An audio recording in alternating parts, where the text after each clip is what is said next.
Bonjour à toutes et bonjour à tous, je suis ravi de vous retrouver pour ce nouveau numéro du Club Euro 2.0 en compagnie de mon duo de chic, de chol, de charme. Oh, rien que ça. Tout ça à la fois. Eh oui, il est pas beau mon petit Benji, il est pas beau mon petit Kevin. Et oui, et tu vois, on aurait été positionné différemment, ça aurait fait bleu, blanc, rouge. Ah ouais, Là, c'est le match de la France aujourd'hui. Hein, c'est un signe ça, ouais. peut-être qu'on va gagner, On j'espère. espère. Croisons les doigts. Au sommaire de l'émission, comme d'habitude, vous allez voir, on va vous présenter les 3 matchs du jour. Ensuite, ce sera le moment du duplex. On poursuivra avec la tête de défense. Et en fin d'émission, on vous donnera nos pronostics. Et double bonus aujourd'hui. Le match Hongrie-France sera également pronostiqué par Dave Apadou, que vous avez déjà vu pour la première rencontre de la France, évidemment. Et les rencontres Portugal-Allemagne et Espagne-Pologne seront également pronostiquées par John Ferreira, que vous avez également déjà vu lors du premier match de l'Espagne. Et sans plus attendre, on va commencer l'émission avec la présentation des matchs.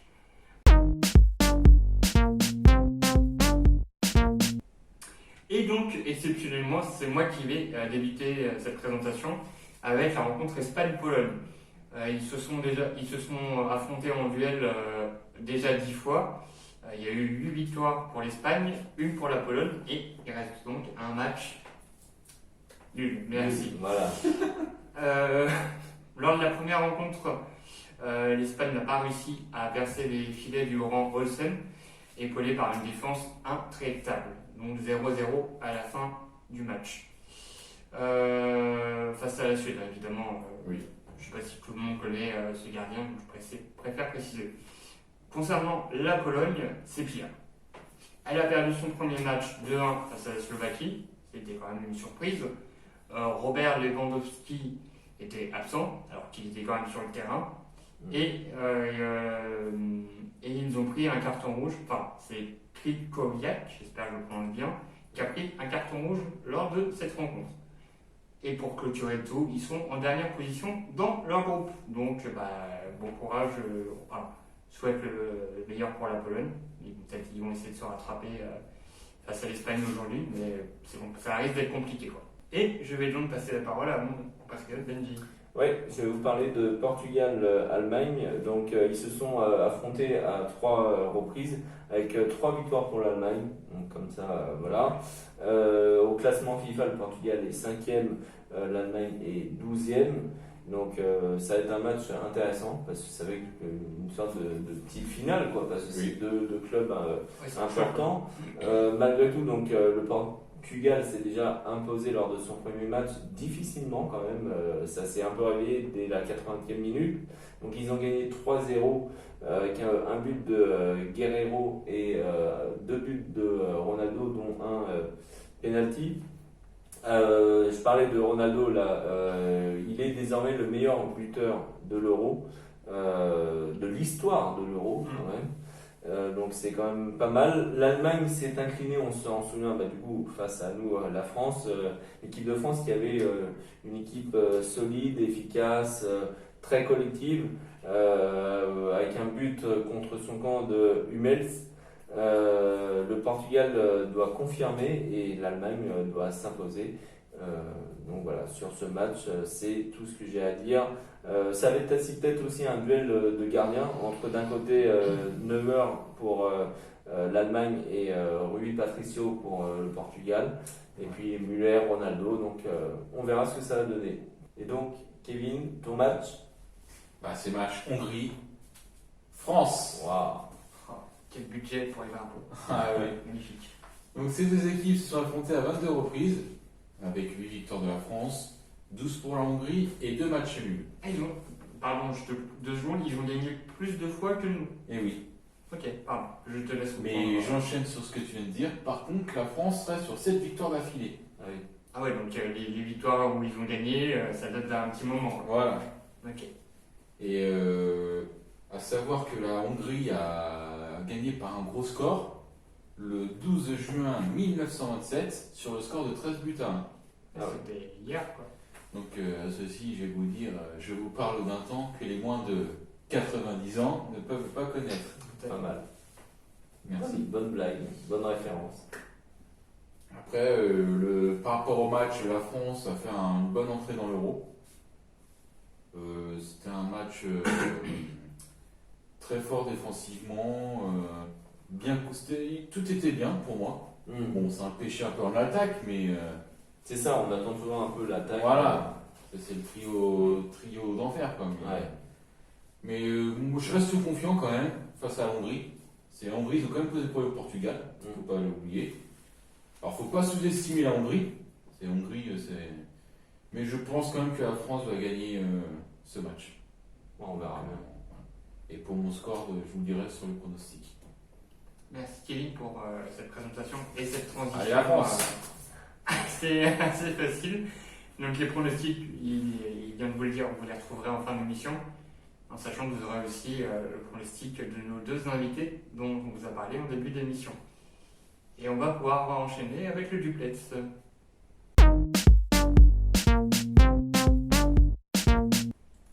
Et donc c'est le moment où nous allons retrouver Romain. Seulement là, il est dans l'avion pour aller à Budapest. Il nous a laissé un petit message juste avant. On vous laisse le regarder. Bonjour le plateau et bonjour à vous derrière votre écran. Bienvenue une nouvelle fois pour le duplex. Un duplex un peu particulier car c'est le dernier en France avant les matchs de poule de l'équipe de France, à savoir contre la Hongrie et le Portugal, où je serai sur place pour vous faire vivre vraiment l'ambiance sur place et les matchs de l'intérieur lors de courtes vidéos que vous retrouverez sur YouTube et sur la page Facebook. Mais en attendant, l'anecdote du jour, et d'ailleurs, elle concerne la Hongrie. Effectivement, en 1978, lors de la Coupe du Monde, l'intendant de l'équipe de France ne prend pas en compte un fax que l'UEFA lui a envoyé pour prévenir que la Hongrie venait avec une seule tenue, une tenue blanche, et la France devait également jouer en blanc, et donc le problème s'est posé le jour même, à savoir que deux équipes en blanc, ce n'était pas possible. Quid de savoir comment faire pour trouver un maillot, et après moult échanges, l'équipe de France a dû jouer avec un maillot vert d'un petit club Kimberley à Budapest. Et oui, la France a joué une fois en vert. Voilà pour la petite anecdote du jour. Et bon, je vais pas vous laisser qu'avec ça. J'ai une petite question pour le plateau et chez vous. Savez-vous qu'à l'Euro, 7 joueurs ont réalisé un triplé? On peut citer Patrice Kluivert et Van Basten pour les Pays-Bas, Conceição pour le Portugal, ou Dieter Müller pour l'Allemagne, ou Michel Platini pour la France, qui lui a réalisé 2 fois lors de l'Euro 84 et ce qu'on appelle des triplés parfaits. Un du pied gauche, un du pied droit et un de la tête. Et donc, vous me voyez venir. D'après vous, est-ce qu'un joueur, ou plus particulièrement on va parler de Mbappé aujourd'hui, est-ce que Mbappé est capable de mettre un triplé? J'attends votre avis. En tout cas, moi je vous dis à bientôt. Et on se retrouve très vite à Budapest. Allez, au revoir tout le monde. Eh bien, merci Romain. On se retrouvera normalement ce soir pour le débrief du match des Bleus, ou au pire demain pour le prochain duplex. Mais il nous a posé une question. Est-ce que Mbappé peut mettre un triplé? Et pourquoi pas ce soir? Est-ce que vous avez un avis sur cette question? Oui, moi je pense pas. Je pense pas parce que mettre un triplé c'est quand même compliqué. C'est seulement le deuxième match. Bon après tu me diras, c'est ce genre de match où dans leur tête ils se disent c'est moins important qu'une finale. Ouais. Mais je pense pas. Après, il a dit un triplé. Après, il dit peut-être ce soir. C'est Ouais. pas obligatoirement ce soir qu'il m'a fait Ouais. un triplé. C'est en finale contre l'Italie. Ou une autre équipe. Ou une autre équipe, oui. Non, autre équipe. Si on arrive en finale d'ailleurs. Voilà. Et toi Ludo? Ouais, non, effectivement, ce que tu dis il est assez juste. Ils ont affronté l'Allemagne, ils ont gagné, ils peuvent. Et puis voilà, la Hongrie, sans vouloir dénigrer qui que ce soit, sinon je vais me faire taper dessus.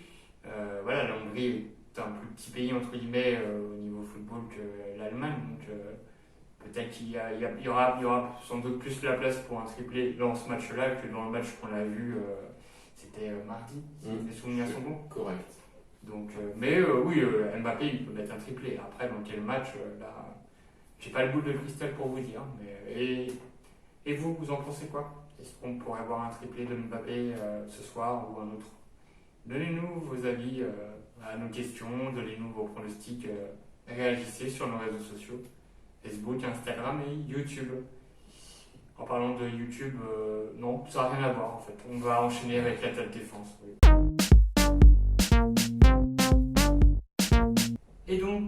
allons retrouver Damien et Julien. Ils vont évoquer le sujet de la Hongrie. Est-ce qu'on pourrait voir une surprise en voyant la Hongrie sortir les matchs de poule et donc se qualifier, ou plutôt lanterne rouge et donc ne pas poursuivre la compétition? Ils ont échangé sur ce sujet, on vous laisse regarder la vidéo. Ah bah je suis content, ça y est, deuxième match de l'équipe de France. Après la première victoire, nickel, on a pris les 3 points et tout. Ouais, ça fait Mais bon, bien. ce soir c'est face à la Hongrie. Franchement, ça sent quand même la lanterne rouge pour eux.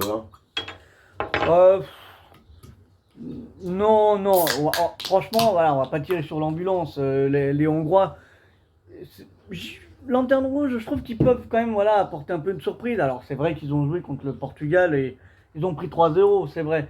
Mais le score, je trouve que il reflète pas vraiment la réalité du match. Ils ont quand même tenu 80 minutes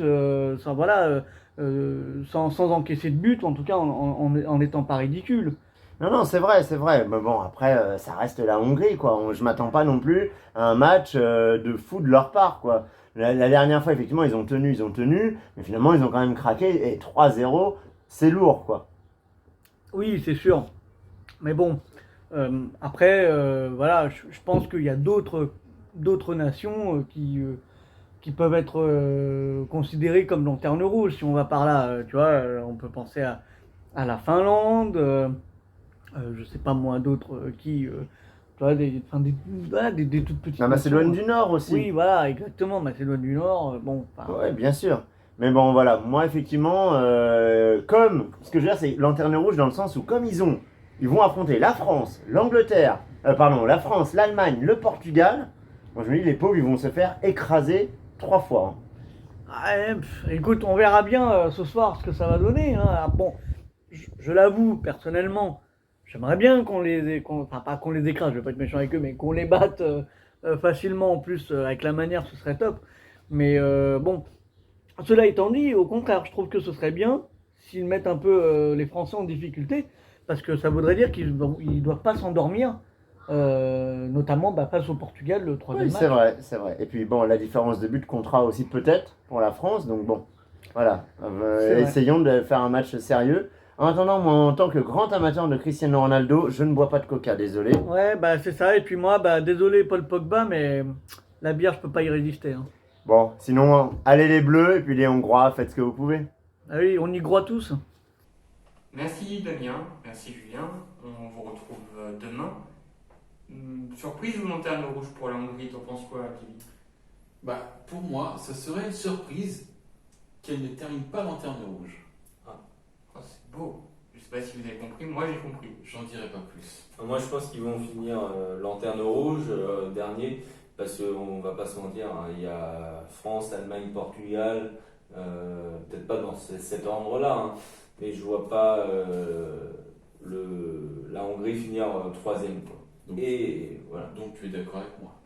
Ça serait une surprise qu'elle ne termine pas. Ah oui, sur ce point de vue-là, oui. Donc, lanterne rouge.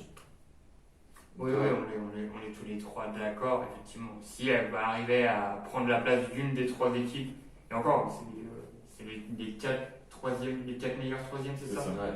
Donc peut-être pas dans ce groupe-là, il sortirait le 3e, enfin il se qualifierait.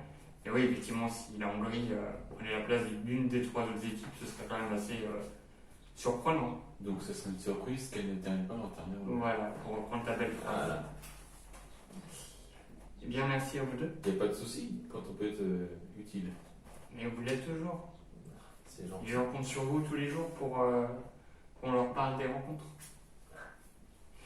Et ils comptent sur nous pour qu'on leur donne nos pronostics. C'est maintenant. Et donc, on attaque les pronostics. Et donc, c'est Kevin qui commence avec le match. On attend. Qu'est-ce que tu vois, Kevin? Et pour le match Hongrie-France, mon pronostic est 3-1 pour la France. Avec pas de triplé de Neymar. Ah, j'y ai cru. Et oui. Non, il ne marquera pas un triplé ce soir. Voilà. Ludo. Et c'est vrai que pour revenir rapidement sur l'histoire de Mbappé qui était pour le duplex, et en plus, je voulais juste rajouter tout à l'heure, j'ai oublié, du coup ça m'est revenu. En plus, le triangle d'attaque, il est récent, donc c'est pas forcément propice tout de suite à des grosses actions. Voilà. Je referme la parenthèse. Pour Hongrie-France, j'ai envie de vous dire et 1, et 2, et 3, 0. Voilà, merci. Bien dit. Eh bien, moi je vois comme toi, mais je ne veux pas chanter. Je vois un 3-0 et pourquoi pas un but de chaque. Mbappé, Griezmann et Benzema. Ah, intéressant. On espère. À voir. Du coup, je vais garder la parole pour le match Portugal-Allemagne. Donc moi, je vois un match nul 2-2. Donc 2 partout, du coup. Oui, c'est Ouais, ça va être une rencontre assez serrée, je trouve. Donc on verra ce que ça va donner. Et toi, t'en penses quoi, Kevin? Bah écoute, je vais juste dire le score, ça rejoint tout ce que tu viens de dire. Moi, ce sera un partout. Ah. Je vois pareil, un match serré. Et puis si ça peut être utile pour l'équipe de France, on va pas se plaindre. Ouais. C'est pas faux.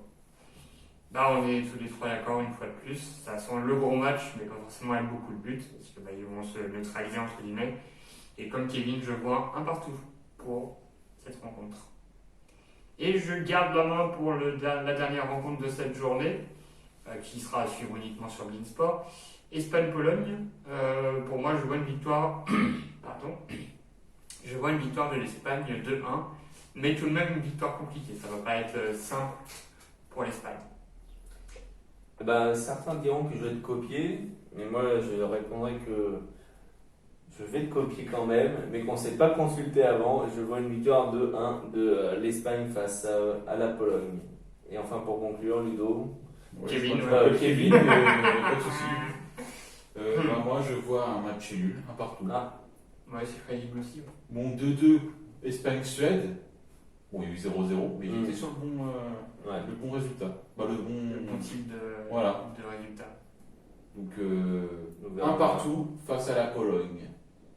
C'est les Espagnols qui sont pas trop. C'est une équipe jeune qui se cherche encore, je pense, l'Espagne. Il faudrait peut-être qu'ils se trouvent assez rapidement, c'est que c'est l'Euro, ça a commencé. Ouais. C'est trop cool ça. Non, c'est tout à l'heure que tu as fait une. Ouais, bon, je vais me taire. Eh bien, vous croyez que l'émission est finie? Eh ben non. Restez avec nous, parce que maintenant vous allez retrouver les pronostics de Dave Apadou pour la rencontre Hongrie-France et les pronostics de John Ferreira pour la rencontre Portugal-Allemagne et pour la rencontre Espagne-Pologne. C'est à regarder maintenant. Hello la team, rendez-vous pour ce deuxième prono. L'équipe de France a super bien démarré cet Euro, victoire en Allemagne 1-0 au forceps, au combat, les vertus ancestrales on va dire, en tout cas celle de 2018. Maintenant on aimerait voir peut-être un peu plus de football, parce que l'adversaire est s'y prête, parce que voilà, pas faire du contre les Hongrois, c'est pas qu'on manque de respect aux Hongrois, c'est pas que, bon voilà. Mais c'est fini quoi, je veux dire, il n'y a pas le petit-fils de Puskás dans cette équipe quoi, tu vois, ni Coxis, ni Zibor, ni toute la team quoi. Donc non. Donc là l'équipe de France elle doit faire le job, elle doit le faire avec la manière. Elle doit le faire un petit 3-0. Moi je pense que ce serait pas mal, et avec un petit but de Benzema à la clé, histoire d'évacuer le sujet il n'a pas encore marqué depuis son retour, histoire d'être serein et puis de poursuivre dans la sérénité avant de passer au Portugais. Mais ça, c'est l'étape suivante. Bye bye. Salut à tous, je suis dans les rues de Séville et je dois garder le masque. Donc je suis désolé, on va faire le prono Portugal-Allemagne comme ça. Écoutez, ça va pas être évident, mais j'ai tout de suite mis les Portugais au-dessus du lot avec la France. Donc je vais continuer dans ce sens-là, surtout après le match France-Allemagne. J'ai l'impression que les Allemands n'ont pas proposé grand-chose. Donc je vais dire une petite victoire, toute petite victoire du Portugal 1-0 contre l'Allemagne. Et puis donc la qualification derrière pour les huitièmes de finale. On croise les doigts. Bienvenue devant le stade du FC Séville, juste derrière moi, pour ce prono. Donc Espagne-Pologne. Il n'est pas évident celui-là, parce que l'Espagne a pas pu remporter son premier match. La Pologne s'est inclinée. Donc du coup, je pense que la Pologne va devoir se découvrir. Et ce ne sera pas forcément un match fermé comme on a pu le voir contre la Suède. Donc qui dit se découvrir dit laisser des espaces et permettre aux Espagnols de les exploiter. Pourquoi pas. Morata sera titulaire apparemment.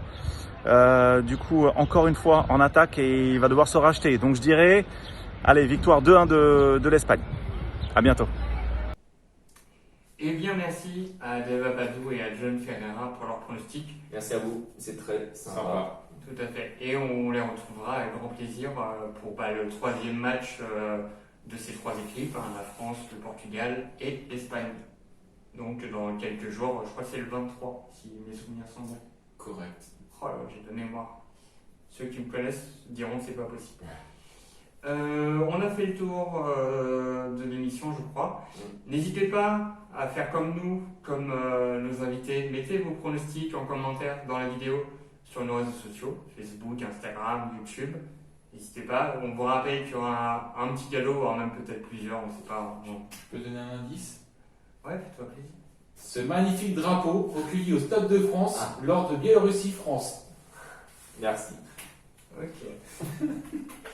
Bon, bah, si vous voulez gagner ce magnifique drapeau, hein, n'hésitez pas à commenter, hein, on ne sait jamais. Vous pourriez peut-être être l'heureux ou l'heureuse élu.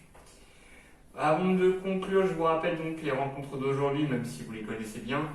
À 15h, le match qu'on attend tous, Hongrie-France, à suivre sur beIN Sport et sur TF1.